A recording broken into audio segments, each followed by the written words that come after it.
জনৈক তিলক গাঙ্গুলি হাসখালি থানায় একটা অভিযোগ করে যে বেশ কিছুদিন ধরে জমি বিবাদকে কেন্দ্র করে ওনারই ভাইপো শুভ্রজিৎ গাঙ্গুলি তার সাথে কোনো ঝামেলা চলছিল।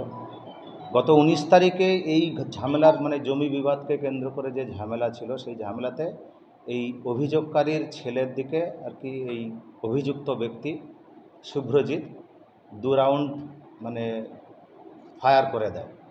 তো যখনই এই খবরটা আসে, হাসখালি থানার যিনি এখন ইনচার্জ আছে সুমন এবং তার সঙ্গে যারা অফিসার আছে বগুলার ইনচার্জ, সবাই মিলে পুরো টিম নিয়ে ধানহাটে গেল অভিযুক্তর বাড়িতে। সেখান থেকে সার্চ করার পরে মোটামুটি এখান থেকে 4টে ফায়ার আর্মস আর 17 রাউন্ড গুলি অ্যামুনিশন এটা সিজ করে এবং সেখান থেকে সেই মুহূর্তে অভিযুক্ত পলাতক ছিল। তারপর বিভিন্ন রকম সোর্স ইনফরমেশান কালেক্ট করে তাকে অ্যারেস্ট করা হয়। অ্যারেস্ট করে তাকে আমরা আজ রানাঘাট কোর্টে ফরওয়ার্ড করা হয়েছে। অলরেডি একটা স্পেসিফিক কেস, আর্মস কেস একটা রুজু হয়েছে।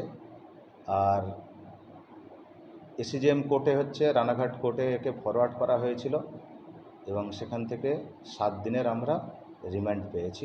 জিজ্ঞাসাবাদ করার পরে কোথা থেকে কিভাবে এই আর্মস আনা হয়েছে সেটা আমরা খতিয়ে দেখব।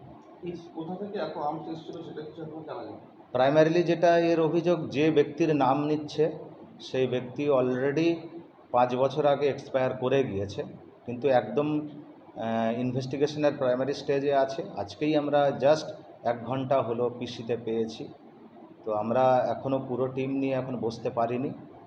তো পুরো টিম ইন্টারোগেশন করার পরে আমরা বাকি কোথা থেকে এর মেন সোর্স কি আছে এই ইললিগাল ফায়ার আর্মসের, সেটা আমরা জানতে পারব। কিন্তু স্যার একটা বিষয় এই যে যেগুলো বানানো হচ্ছে সেগুলো কোথায় বানানো হয়েছে? বললাম যে একদম প্রাইমারিলি যে নামটা পেয়েছি সেই ব্যক্তি 5 বছর আগে মারা গিয়েছে, অভিযুক্ত যার নাম নিয়েছে।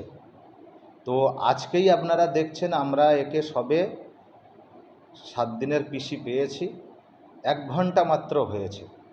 তো আমরা পুরো টিম, একটা স্পেশাল টিম বানিয়ে এটা নিয়ে আমরা ইন্টারোগেশন করব।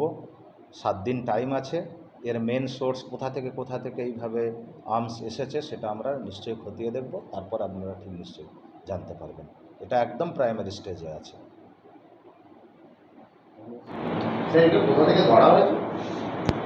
মধ্যপাড়া বগুলার ধানহাটা। পারিবারিক গণ্ডগোল বলতে জমি জমারই বিবাদ ছিল।